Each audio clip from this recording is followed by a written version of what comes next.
The moment Harrison Zane walked into the saloon in Douglas, Arizona Territory, in the scorching summer of 1883, he knew something was terribly wrong with the scene unfolding before him.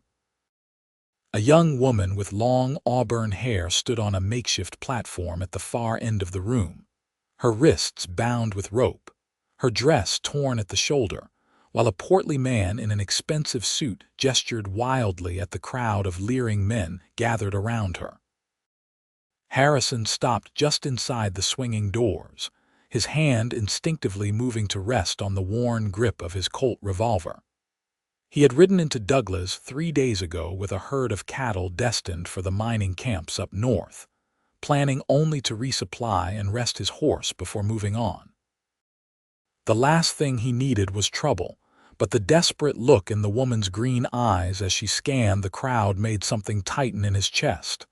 "Gentlemen, gentlemen," the portly man shouted, raising his hands for quiet. "Let us continue with our bidding, shall we? This fine specimen is worth every penny, I assure you. Young, strong, and obedient once properly trained. Who will offer me $200? Harrison felt his jaw clench. He had heard of such things happening in the territories, but seeing it firsthand made his blood boil. The woman was not livestock to be sold to the highest bidder, yet here she stood, being auctioned off like a mare at the stockyard. 200, called a grizzled prospector near the front. 220, countered a ranch hand Harrison recognized from the cattle yards. The woman's face remained impassive, but Harrison caught the slight tremor in her hands, the way her breathing quickened with each new bid. She was terrified, though doing her best to hide it. 250, shouted a man in a black hat. Harrison pushed through the crowd, his 6-foot frame and broad shoulders parting the mass of men like a ship through water. He reached the front and looked up at the woman, meeting her eyes directly. For a moment, something passed between them, an understanding perhaps, or maybe just a shared recognition of the absurdity and cruelty of the moment. $500, Harrison said, his voice cutting through the din like a blade. The room fell silent. Every head turned to look at him. The portly man, whom Harrison now assumed was some sort of flesh peddler, grinned widely, revealing tobacco-stained teeth. 500. Now that is more like it. Do I hear 520? The other bidders grumbled and shook their heads. 500 was more than most men made in half a year. It was more than Harrison had planned to spend in Douglas altogether, but he could not stand by and watch this travesty continue. 500 going once, going twice, sold to the gentleman in the dust coat. Harrison reached into his saddlebag and counted out the money, his life savings earned through years of hard work driving cattle across the territories. The portly man snatched it greedily and handed Harrison a piece of paper, some sort of contract claiming ownership. Harrison took the paper and immediately tore it in half, then in quarters, letting the pieces fall to the floor. He climbed onto the platform and used his knife to cut the ropes binding the woman's wrists. "You are free," he said simply, looking into her eyes. "Do you have somewhere safe to go?" She rubbed her wrists where the ropes had chafed the skin raw, staring at him with a mixture of confusion and disbelief. Up close, he could see she was younger than he had first thought, probably around 22 or 23, with a scattering of freckles across her nose and a small scar on her chin. "I do not understand," she whispered, her voice hoarse. "You just paid $500 for me." "And now you are free," Harrison repeated. "That money bought your freedom, not your servitude. Now do you have somewhere to go?" She shook her head slowly, and he saw tears beginning to form in her eyes. "No, I have nothing. No family, no home, no prospects. That is why I ended up here." Harrison considered this for a moment, aware that every eye in the saloon was still fixed on them. He made a decision that would change both their lives, though he could not have known it then. Then you will come with me until you figure out what you want to do. I have a small ranch about 40 miles north of here, near Tombstone. Nothing fancy, but it is safe and you would have your own space. I could use help with the horses and the cooking, and I would pay you fair wages. Why would you do this?" she asked, studying his face as if trying to detect deception. "Why would you spend so much money just to set me free?" Harrison glanced around at the disappointed faces of the other bidders, men who had not seen her as a person, but as property to be used and discarded. "Because it is the right thing to do, because no human being should be bought and sold like cattle. My name is Harrison Zane." "Thea Anderson," she replied, and for the first time a small, cautious smile touched her lips. "And I accept your offer, Mr. Zane. Thank you." They left the saloon together, Harrison leading her through the crowded street to where he had stabled his horse, a sturdy chestnut mare named Rosie. He could feel the stares following them, hear the whispers, but he ignored them all. Douglas was a rough town in a rough territory, and people minded their own business for the most part, but he knew word would spread quickly about what had just transpired. "We will need to get you a horse," Harrison said as they reached the stable, "and some proper clothes. Those will not do for ranch work." Thea looked down at her torn dress and nodded. "I have no money, Mr. Zane." "Harrison, please, and do not worry about money right now. Consider it an advance on your wages." He was mentally calculating what little funds he had left after the $500 purchase. It would be tight, but he could manage. They spent the next hour outfitting Thea with practical clothing. 2 work dresses, a riding skirt, boots, a hat to keep the sun off her face, and a warm jacket for cold nights. Harrison also purchased a gentle gelding that the stable master assured him was perfect for a woman rider. As the sun began to set, painting the Arizona sky in shades of orange and purple, they rode out of Douglas together. Harrison led the way, setting a steady but not punishing pace. Thea rode beside him, sitting somewhat stiffly in the saddle but managing well enough. "How long have you had your ranch?" she asked after they had been riding for about an hour. 3 years, Harrison replied. "Saved up for a decade working as a ranch hand on other people's spreads. Finally had enough to buy my own piece of land and a small herd. It is not much, maybe 300 acres and about 40 head of cattle, plus some horses I am training to sell, but it is mine." "That sounds wonderful," Thea said softly. "To own something of your own, to have a place where you belong." Harrison glanced at her. "You said you have no family. What happened, if you do not mind my asking?" Thea was quiet for a long moment, and Harrison thought perhaps she would not answer. When she finally spoke, her voice was barely above a whisper. "My parents died of fever when I was 16. I had no other relatives, so I went to work as a maid in a hotel in Tucson. The owner seemed kind at first, but after a few months he started making advances. When I refused him, he became angry.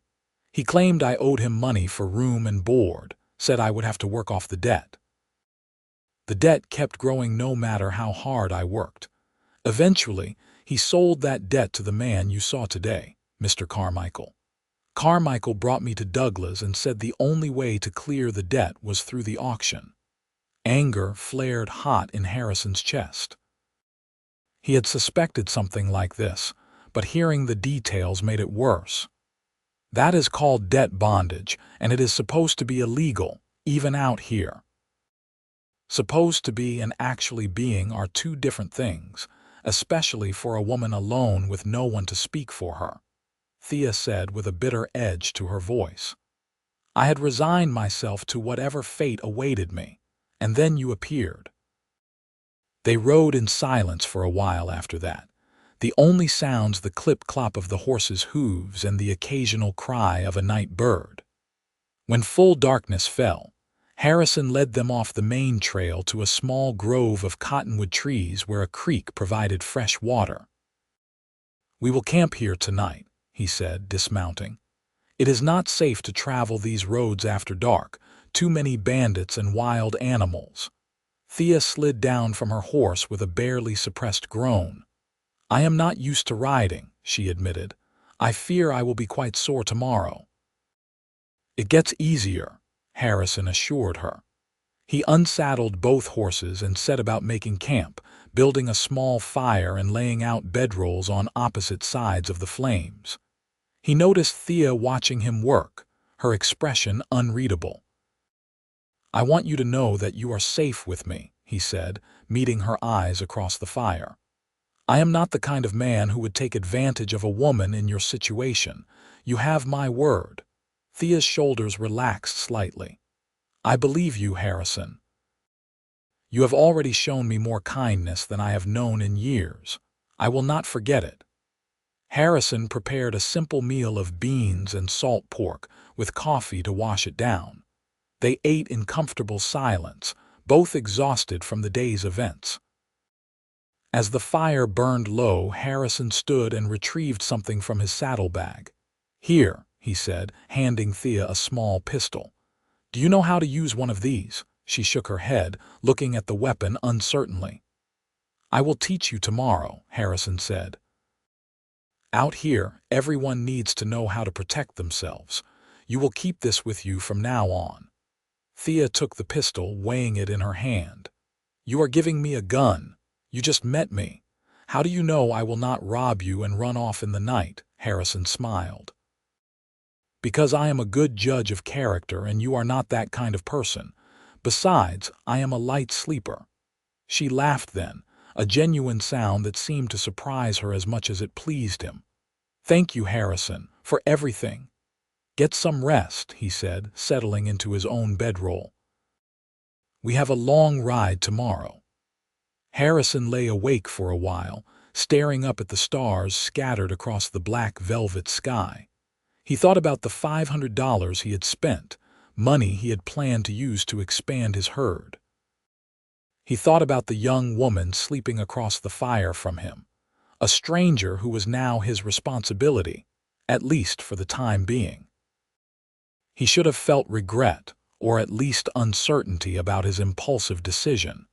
But instead, he felt only a quiet sense of rightness, as if this was exactly where he was meant to be, and what he was meant to do.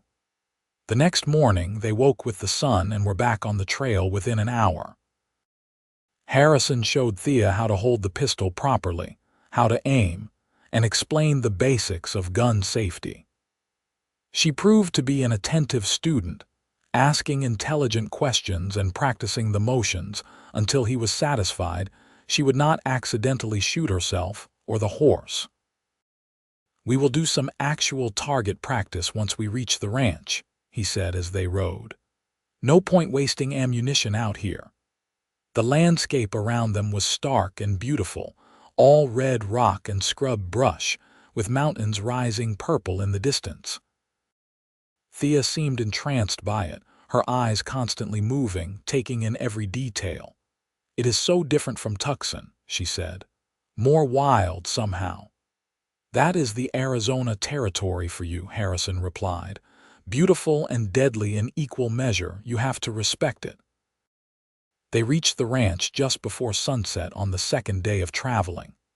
Harrison's spread was nestled in a small valley with good grazing land and a reliable creek running through it. The house was modest, a simple structure of adobe and wood with 2 bedrooms, a main living area, and a kitchen. There was also a barn, a corral, and a few outbuildings. "It is not much," Harrison said, suddenly seeing the place through Thea's eyes and feeling self-conscious about its rough simplicity. "It is wonderful," Thea said, and she sounded like she meant it. "It is a home." Harrison showed her around, pointing out the well, the vegetable garden that was currently struggling in the summer heat, and the chickens that provided eggs. He introduced her to his 3 dogs, all mutts of uncertain parentage who served as both companions and guards against predators. "This will be your room," he said, opening the door to the smaller of the two bedrooms. It was sparsely furnished with just a bed, a dresser, and a washstand, but it was clean and the window let in good light. Thea stood in the doorway, and to Harrison's alarm, tears began streaming down her face. "I am sorry," she said, wiping at her eyes. "I am not sad. I am just overwhelmed. 2 days ago I thought my life was over, and now I have my own room, my own space. It is more than I dared hope for." Harrison felt something twist in his chest, a protective tenderness he had not expected. "You are safe here, Thea. Take all the time you need to settle in." Over the following weeks, they fell into a routine. Harrison tended to the cattle and worked with the horses he was training, while Thea took over the cooking, the garden, and the chickens. She proved to be a hard worker, never complaining even when the work was difficult or the heat oppressive. She also proved to be a quick learner, picking up ranch skills with impressive speed.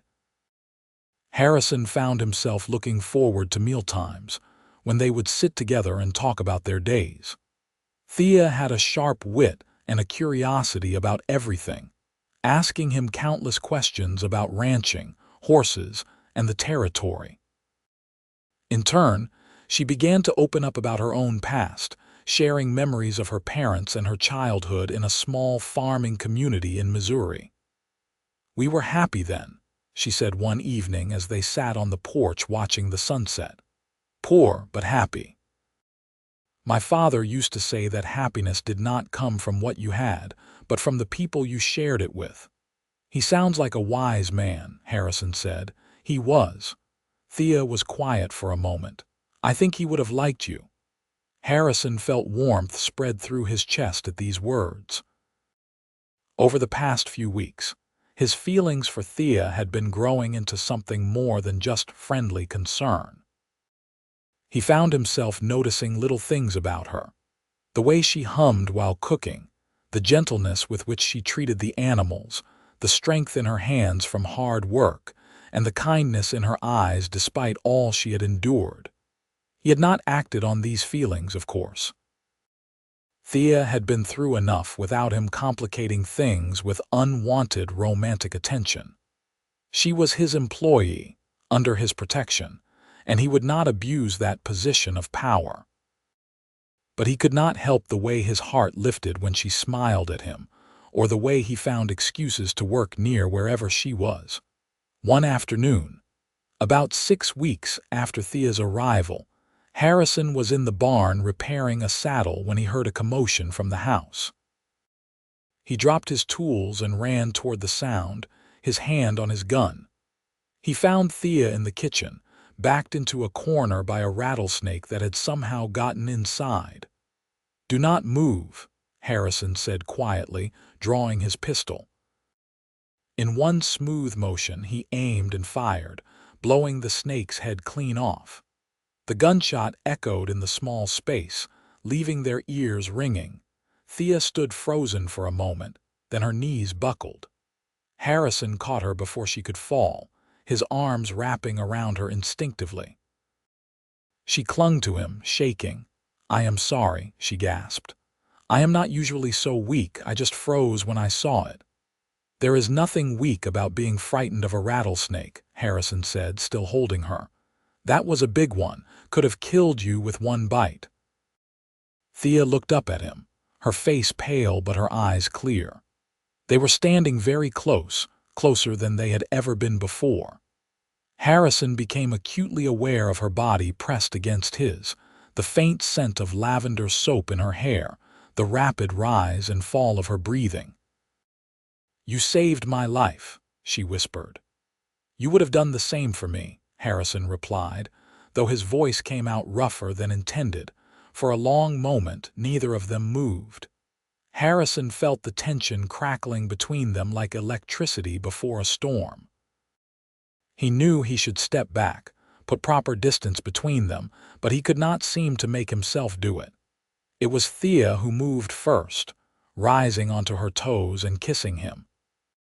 The kiss was tentative at first, questioning, but when Harrison responded, pulling her closer and deepening the kiss, it became something more. All the weeks of growing attraction, of careful politeness and proper distance, melted away in that moment. When they finally broke apart, both breathing hard, Harrison searched her face. "Thea, I need to know this is what you want. I never want you to feel obligated or pressured because of our arrangement." Thea placed her hand on his cheek, her touch gentle. "Harrison, you gave me my freedom. You have never asked for anything in return, never made me feel like I owed you. What I feel for you has nothing to do with obligation and everything to do with who you are. You are the kindest, most honorable man I have ever known, and I have been falling in love with you since the day you cut those ropes from my wrists." Harrison felt his heart expand in his chest until he thought it might burst. "I love you too," he said, the words coming easily because they were true. "I think I started loving you the moment I saw the courage in your eyes despite your fear." They kissed again, and this time there was no hesitation, no holding back. When they finally separated, Harrison took her hand and led her to the porch where they sat together on the steps, her head on his shoulder, watching the sun paint the sky in brilliant colors. "What happens now?" Thea asked softly. "Well," Harrison said, choosing his words carefully, "I would very much like to court you properly if you are amenable. I want to do this right, Thea. You deserve to be wooed and cherished, not rushed into something because of circumstances." Thea laughed, the sound like music. "Harrison Zane, we are living together on an isolated ranch 40 miles from the nearest town. I think we have already dispensed with most of the conventional proprieties." "Even so," Harrison insisted, "you deserve romance and courtship. You deserve everything good this world has to offer." Over the following months, Harrison made good on his word. He courted Thea with a determination and sweetness that made her heart sing. He brought her wildflowers from the meadow, taught her to ride better so they could explore the range together, and spent evenings reading to her from the handful of books he owned. He wrote her simple but heartfelt poems, even though he claimed to be terrible at such things, and they were. They talked for hours about everything and nothing, sharing their dreams for the future, their fears, their hopes. Harrison told her about his childhood as an orphan in St. Louis, how he had run away at 14 and made his way west, working odd jobs until he found his calling with horses and cattle. Thea shared more about her parents, about the dreams she had once had of becoming a teacher, dreams that had died with them. "You could still teach," Harrison suggested one evening. "There are plenty of children in these parts who need education. You could start a school here on the ranch." Thea's eyes lit up at the idea. "Do you really think so?" "I know so," Harrison said firmly. "You are one of the smartest people I know, and you have a gift for explaining things. You would make an excellent teacher." They also worked together to improve the ranch. Thea's organizational skills and Harrison's hard work proved to be a powerful combination. The vegetable garden began to flourish under her care, providing fresh food and surplus to sell in town. Harrison expanded the horse training operation, and Thea proved to have a natural gift with the animals, able to calm even the most skittish horses with her gentle voice and patient approach. 5 months after that first kiss, on a cool evening in late autumn, Harrison took Thea riding to his favorite spot on the ranch, a small rise that overlooked the entire valley. As the sun set, turning everything to gold, he dismounted and helped her down from her horse. "Thea Anderson," he said, taking both her hands in his, "these past months with you have been the happiest of my life. You have made this house into a home, this ranch into something more than just land and cattle. You have made me want to be a better man, to build a better future." He knelt down on one knee, pulling a simple gold band from his pocket. I know this is not fancy, and I know I cannot give you the life of luxury you deserve, but I can promise you my heart, my loyalty, and my love for all the days of my life. Will you marry me? Tears streamed down Thea's face, but she was smiling brighter than he had ever seen. Yes, she said, pulling him to his feet. Yes, 1,000 times yes. You already gave me the greatest gift when you gave me my freedom. But Harrison, you are wrong about one thing. This is exactly the life I want. Not luxury, not fancy things, but a life built on love and partnership with a good man. You are everything I could ever want. They were married in Douglas 3 weeks later, in a small church with only a handful of witnesses. Thea wore a simple white dress that Harrison had bought her, and he wore his best suit. The ceremony was brief but meaningful, and when the preacher pronounced them husband and wife, Harrison kissed her with all the love and tenderness he felt. The night of their wedding, as they lay together in the bedroom that was now theirs to share, Thea traced the lines of Harrison's face with her fingers. "You ever regret it?" she asked softly. "That $500 could have bought so much for the ranch." Harrison captured her hand and kissed her palm. "That $500 bought me you, and you are worth more than all the cattle and land in the territory. You have given me something no money could ever buy." "What is that?" Thea whispered. "Love," Harrison said simply. "Real, true love. A partner to share this life with, a future full of hope instead of loneliness. You have given me everything that matters." Thea kissed him deeply. "We have given each other everything that matters," she corrected. "We saved each other, Harrison." Their first year of marriage was not without challenges. A drought that summer killed off several head of cattle and nearly destroyed the vegetable garden. A pack of wolves got into the chicken coop one night, killing half the birds before Harrison could drive them off. The hard work of running the ranch was relentless, from dawn until long after dark most days. But through it all, they had each other. Harrison would come in from working the range to find Thea preparing dinner, and the sight never failed to make him smile. Thea would wake in the morning to Harrison's arms around her and feel safe and loved in a way she had never thought possible. They also discovered the joy of simple pleasures, dancing together in the kitchen to music only they could hear, reading aloud to each other by the fire on cold nights, making love with a passion and tenderness that seemed to grow stronger with each passing day rather than fading. In the spring of 1885, Thea announced she was pregnant. Harrison's whoop of joy sent the dogs barking and set the horses whinnying in the barn. He picked Thea up and spun her around despite her laughing protests. "Careful, you will make me dizzy," she said, but she was grinning. "I am going to be a father," Harrison said, setting her down carefully and placing his hand on her still flat belly. "We are going to have a baby." "Are you happy?" Thea asked, though she could see the answer written clearly on his face. "Happy does not even begin to cover it," Harrison replied, kissing her soundly. "I love you so much, Thea. You have made my life complete." The pregnancy was not easy.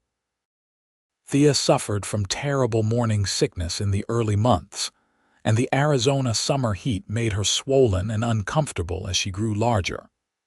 But Harrison was attentive and caring, taking over more of her chores without complaint and making sure she rested as much as possible. He also worried constantly, though he tried to hide it.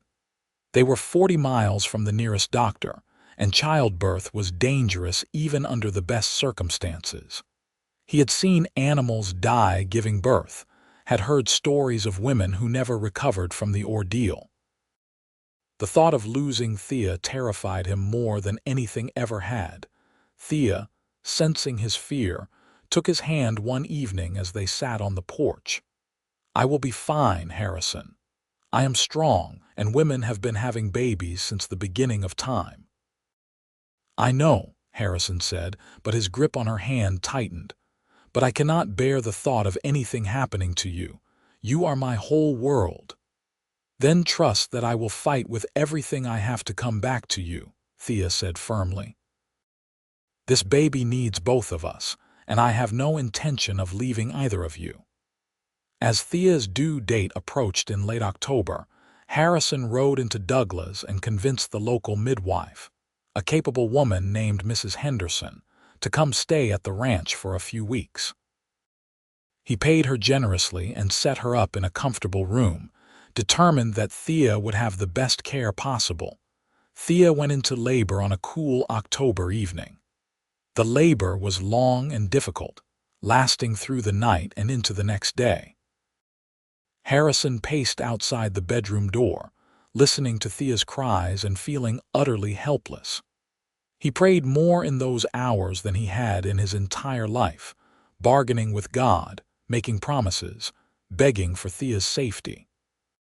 Finally, just after noon the following day, he heard the thin, wavering cry of a baby.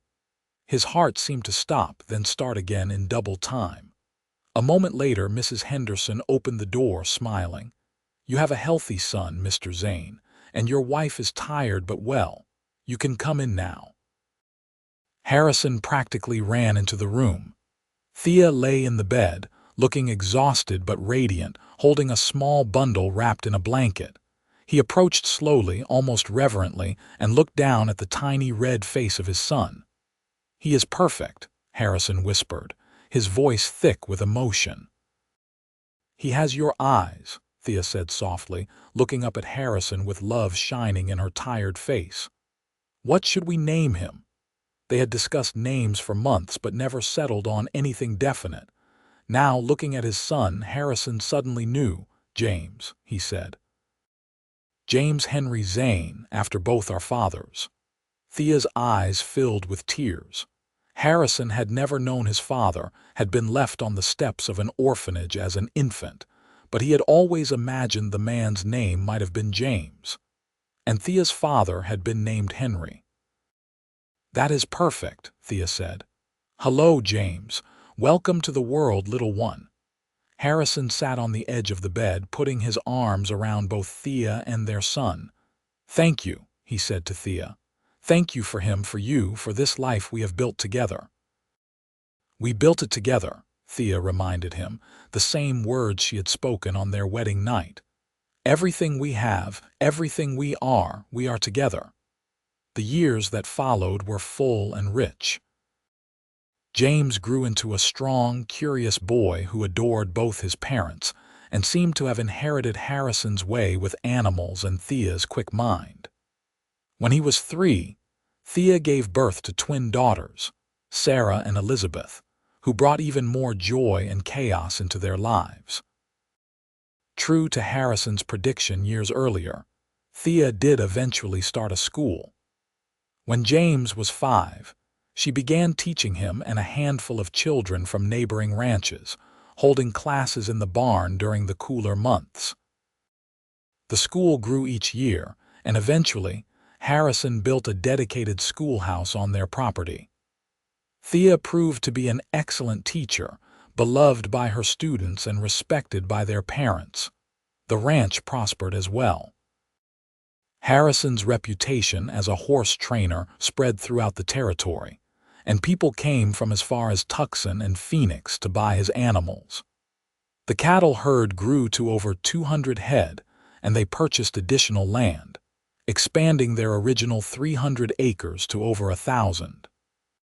But for all their success and prosperity, what mattered most to both Harrison and Thea was the love they shared and the family they had built. Every evening, no matter how busy the day had been, they made time to sit together on the porch, watching the sunset and talking about everything and nothing. On their 10th wedding anniversary, Harrison surprised Thea with a trip to Douglas, just the two of them.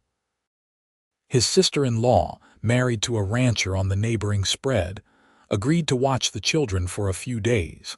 As they rode into town, Thea was surprised when Harrison led her not to the hotel but to a small house on the outskirts of Douglas. "What is this?" she asked. I bought it, Harrison said. I thought we could use a place to stay when we come to town, instead of always staying at the hotel. But that is not the real reason I brought you here.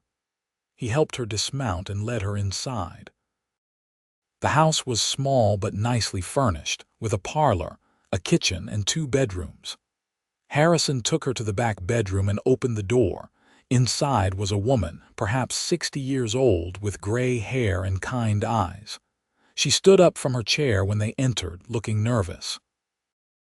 "Thea," Harrison said gently, "this is Martha Carmichael." Thea stiffened, recognizing the last name. "Carmichael. Like the man who, his wife," Martha interrupted, her voice shaking slightly. "I was his wife, though I left him 5 years ago when I finally found the courage. Mr. Zane contacted me several months ago.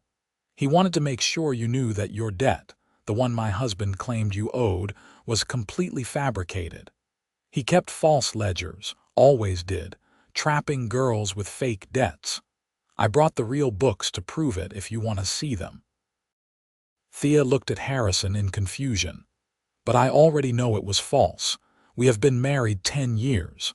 Why does this matter now?" Harrison took her hands. "Because I wanted you to have proof, legal proof, that you never owed anyone anything. I wanted you to be free not just in practice but on paper. Mrs. Carmichael has signed an affidavit stating that her husband's claims were fraudulent. That document is yours. I also wanted you to know that Carmichael is dead. He died in prison 3 years ago, serving time for his crimes. He can never hurt you or anyone else again." Tears streamed down Thea's face. "You did this for me." "I would do anything for you," Harrison said simply. Martha stepped forward, pulling an envelope from her pocket. "This is yours, Mrs. Zane, the affidavit and also something else. My husband had many victims, but I managed to save a little money before I left him.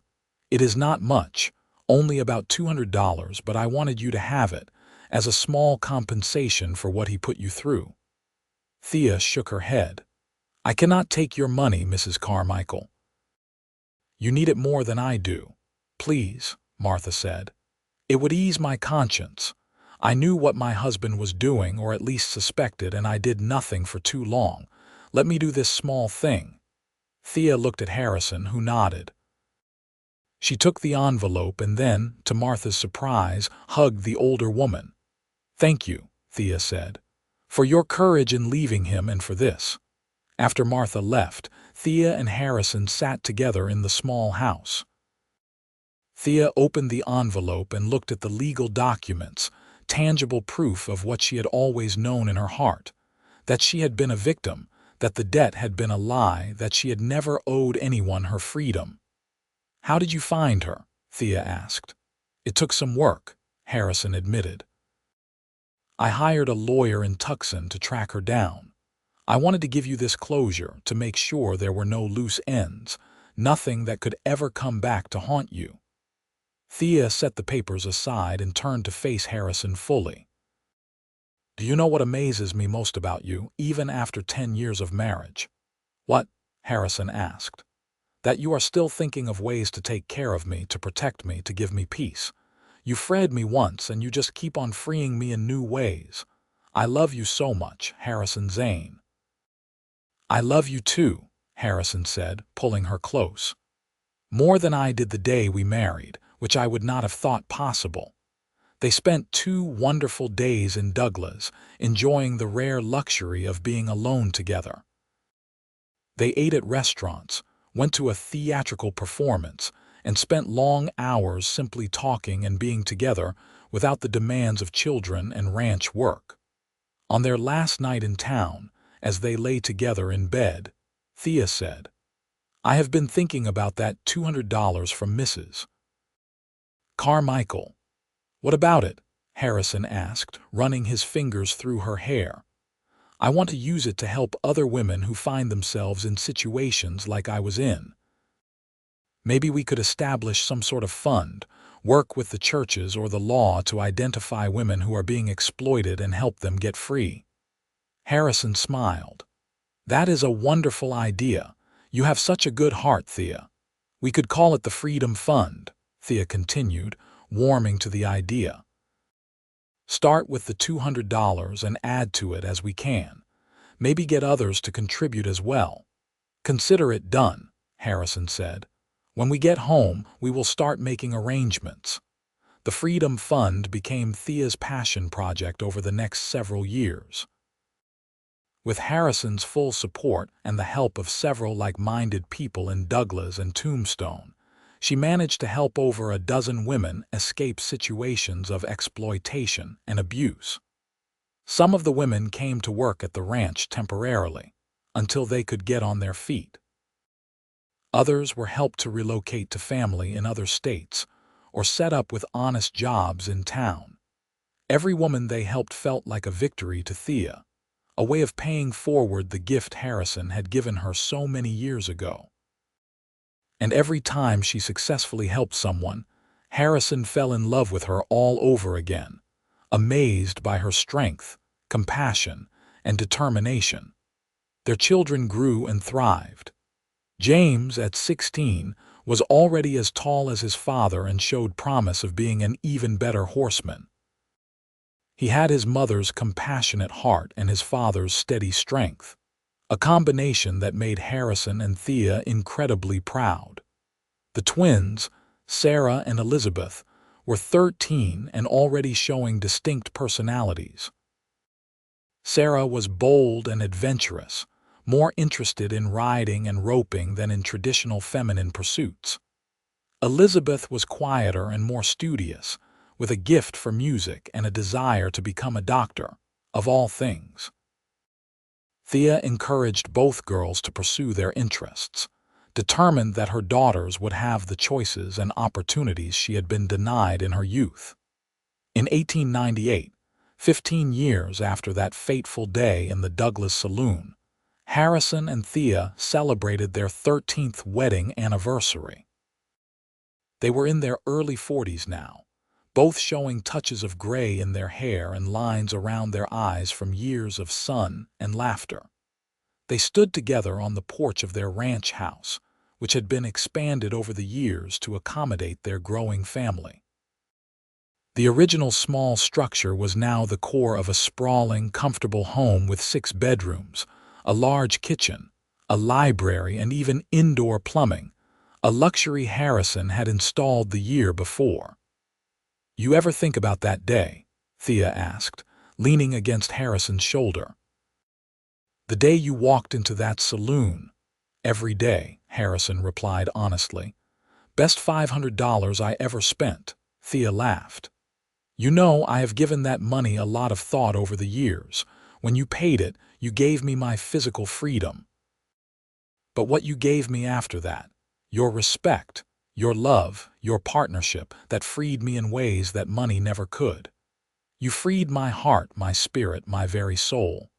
You gave me the freedom to dream again, to love again, to become more than I ever thought possible." Harrison turned to face her, taking both her hands in his. "And you gave me something no money could ever buy. You gave me love, a family, a purpose beyond just survival. You made me whole, Thea. Before you, I was just existing, going through the motions. You taught me how to truly live." "We saved each other," Thea said, echoing the words she had spoken on their wedding night so many years ago. "We did," Harrison agreed, "and I would do it all again in a heartbeat." As the sun set over the Arizona landscape, painting the sky in brilliant shades of gold and crimson, their children came out to join them on the porch. James brought his guitar and began playing a soft melody. The twins sat on the steps, Sarah leaning against Elizabeth's shoulder. The dogs sprawled at their feet, and in the distance, they could hear the lowing of the cattle and the whinny of horses. This was their life, built from nothing, from a single moment of courage and compassion in a rough saloon in Douglas all those years ago. It was not perfect, but it was theirs, earned through hard work, sustained by love, and enriched by the family they had created together. Later that night, after the children had gone to bed, Harrison and Thea sat together in their room. Harrison pulled out a small wooden box he kept in his dresser and opened it. Inside were various mementos from their years together. The torn pieces of the contract he had destroyed the day he freed her, a pressed flower from their wedding, a lock of hair from each of their children's first haircuts, and other small treasures. "I have something to add," Thea said, producing the legal documents Martha Carmichael had given her years ago. "I do not need these anymore. That part of my life is truly over, and I want to preserve them here, as a reminder of where we came from and how far we have traveled together." Harrison carefully placed the documents in the box alongside the other mementos. "Our history," he said softly. "Our future," Thea corrected, placing her hand over his heart. "Because every day with you is a new beginning, a new chance to love and be loved." They made love that night with the tenderness and passion of long familiarity, knowing each other's bodies and hearts as well as they knew their own. Afterward, lying in each other's arms, they talked about their dreams for the future. "I want to see James settled on his own land someday," Harrison said. "Maybe on the northern section of our property. He could build a house, start his own herd. And I want to see the girls pursue their educations," Thea added. "Sarah talks about going to agricultural college, learning new ranching techniques. And Elizabeth is determined to go to medical school back east." "Medical school," Harrison repeated with a shake of his head. "My daughter a doctor. Who would have thought?" "A man who believes in the power of freedom and choice," Thea said. "You, Harrison, you would have thought because you taught our children that they can be anything they want to be, regardless of what society expects." "I learned that from you," Harrison said, kissing her forehead. "You, who refused to let your circumstances define you. You, who took the freedom I gave you and used it to build not just a life but a legacy of helping others." The years continued to pass, each one bringing new joys and new challenges. James did indeed settle on the northern portion of the ranch, building a house and marrying a sweet girl from Tombstone named Clara. They gave Harrison and Thea their first grandchild, a boy named Harrison James, in 1901. Sarah attended agricultural college in California, one of the first women to do so, and returned home with revolutionary ideas about crop rotation and water conservation that helped the ranch continue to prosper, even in drought years. She eventually married a fellow rancher, and together they established a horse breeding program that became renowned throughout the Southwest. Elizabeth went to medical school in Boston, facing prejudice and discrimination as one of the few female students, but persevering with the same stubborn determination her mother had shown throughout her life.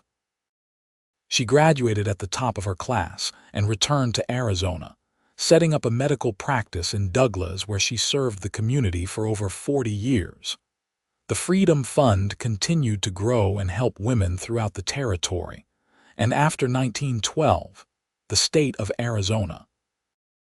Thea remained actively involved in the organization until her 70s, and even then, she served as an advisor and mentor to the younger women who took over the daily operations.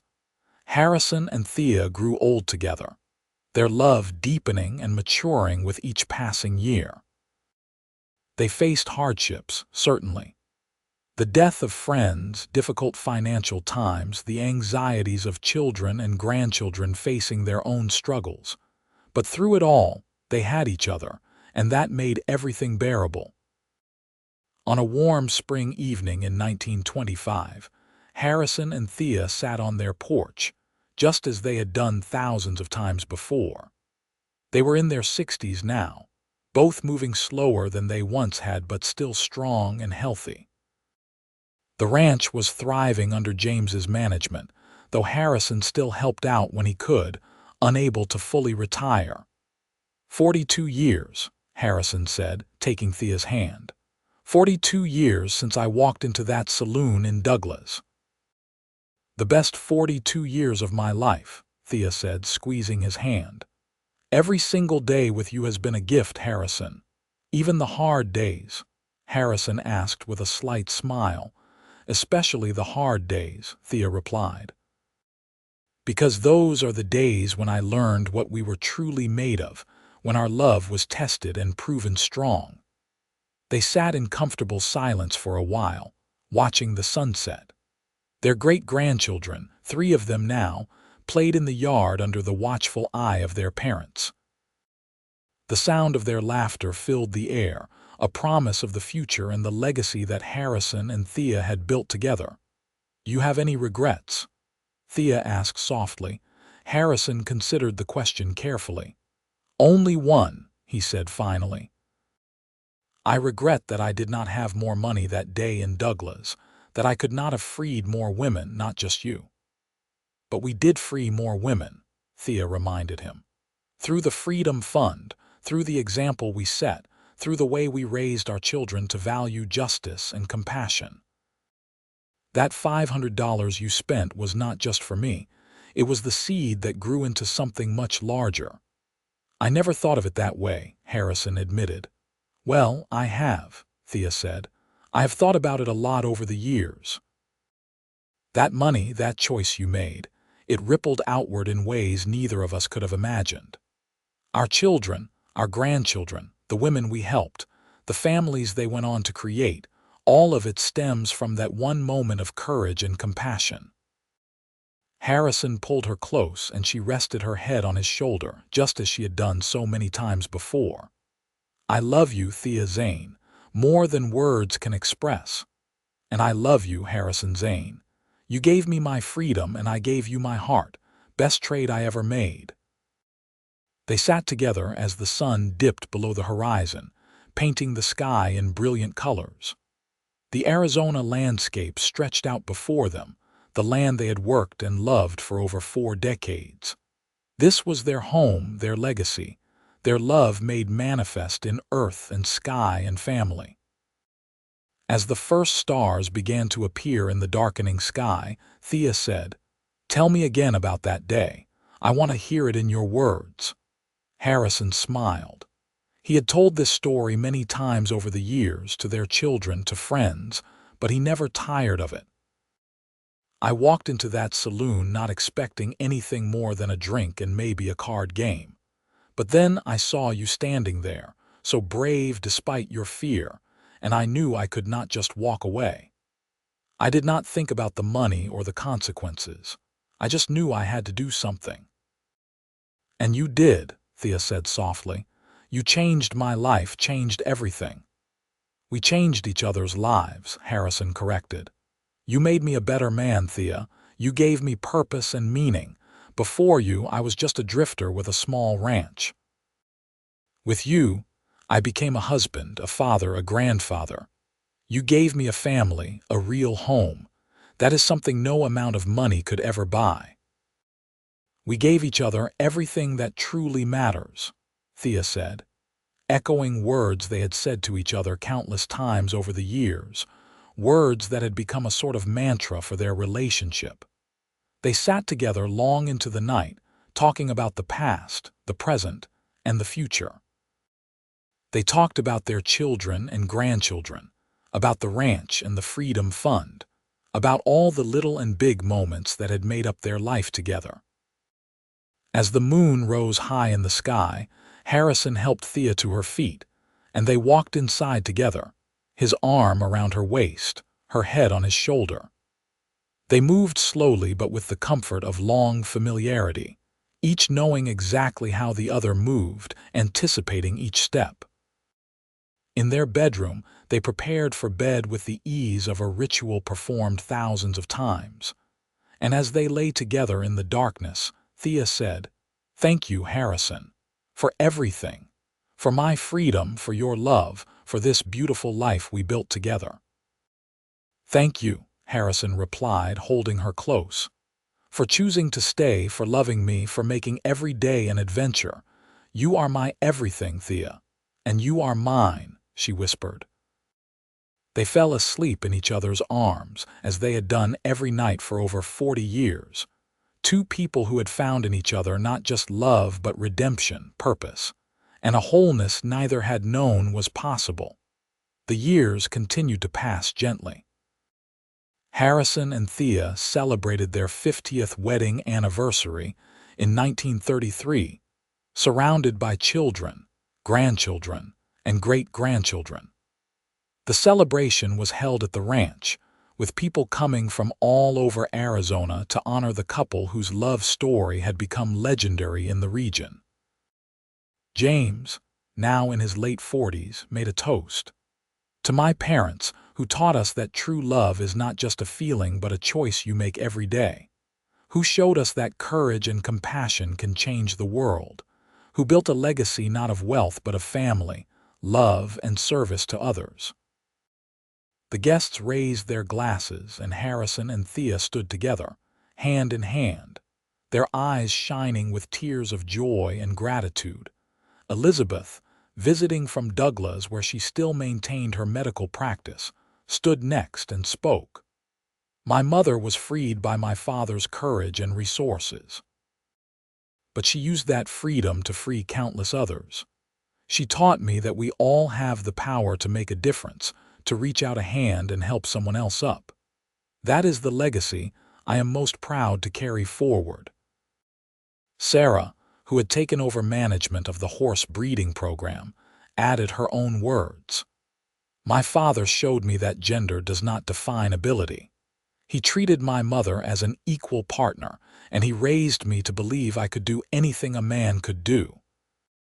That belief changed my life and allowed me to pursue my dreams."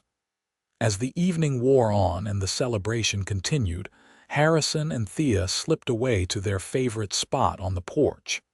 They sat together, watching the stars, listening to the sounds of their family enjoying themselves inside.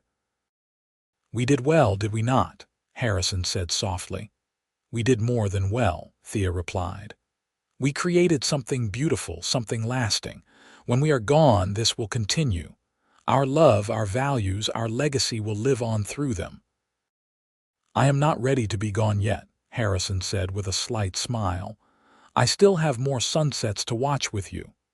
"Then we will watch them together," Thea said. "For as long as we have," and they did. They watched sunsets together for 7 more years, each one precious, each one a gift. They continued to be active in the ranch operations as much as their aging bodies allowed. They continued to mentor and advise the Freedom Fund. They continued to be present and loving grandparents and great-grandparents. In 1940, at the age of 79, Harrison developed pneumonia. Despite Elizabeth's best efforts and the care of his family, he grew weaker. On a warm summer night, with Thea holding his hand and all their children gathered around, Harrison Zane took his last breath. His last words were, "Best $500 I ever spent." Thea kissed his forehead, tears streaming down her face. "Best gift I ever received," she whispered back. Harrison was laid to rest on a hill overlooking the ranch, in a spot he had once told Thea was the most beautiful place on earth. The funeral was attended by hundreds of people whose lives had been touched by Harrison's kindness and integrity. Thea mourned deeply, as anyone would after losing a partner of 57 years. But she also found comfort in the family they had created and the legacy they had built.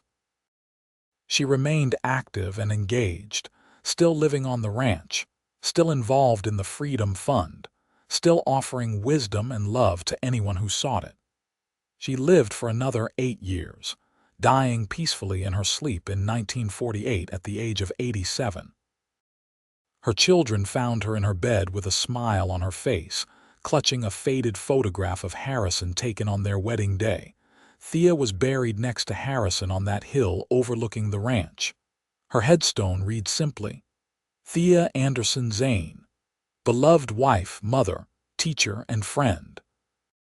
She was freed by love, and she freed others in turn. The ranch continued to operate for many more years under the management of James, and then his children. The Freedom Fund evolved and adapted over the decades, eventually becoming a nonprofit organization that provided support services to victims of human trafficking and exploitation throughout the Southwest. By the time Arizona celebrated its centennial of statehood in 2012, the fund had helped over 10,000 women and children. Every generation of the Zane family grew up hearing the story of Harrison and Thea, of how a cowboy walked into a saloon in Douglas and spent everything he had to free a woman he did not know. How that woman took the freedom she was given and used it to build a life of purpose and meaning. How together they created a love story for the ages. The small wooden box that Harrison had kept, filled with mementos of their life together, was passed down through the generations, carefully preserved. Inside were the torn pieces of that original contract, the pressed flower from their wedding, locks of hair from their children, the legal documents from Martha Carmichael, and dozens of other small treasures.